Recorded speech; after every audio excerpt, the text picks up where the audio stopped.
Samantala, kahanga-hangang kwento ng sakripisyo at pagtatyaga ang ipinamalas ni Felix Apolog, isang solo parent at benepisyaryo ng Pantawid Pamilyang Pilipino Program of 4Ps mula sa Barangay Binalian, Cayapan, Nueva Vizcaya matapos niya mapagtapos sa kolehiyo ang 6 na anak sa kabila ng matinding kahirapan at sunod-sunod na pagsubok sa buhay. Si Felix Apolog ay umasa lamang sa maliit na sakahan at iba pang hanap buhay tulad ng pamamasada at pagiging panday upang tustusan ang pangangailangan ng pamilya, lalo na matapos pumanaw ang ina ng mga bata noong 2016. Sa tulong ng 4Ps Education Grant at iba pang scholarship tulad ng TES, NCIP at TDP na ipagpatuloy ng kanyang mga anak ang kanilang pag-aaral. Lahat ng 6 na anak ni Apolog ay nakapagtapos ng kolehiyo at ngayon ay mga profesional na. Ang 5 ay nasa larangan ng edukasyon habang ang isa ay nagtapos ng kursong criminology. Ayon sa pamilya, malaking tulong ang mga programang pang-edukasyon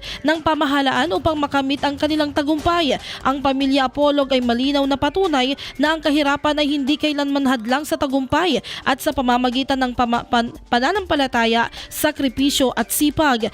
Gayon din ang tulong ng mga programang pang-edukasyon ng pamahalaan na maaaring magbunga ng tagumpay ng bawat benepisyaryo.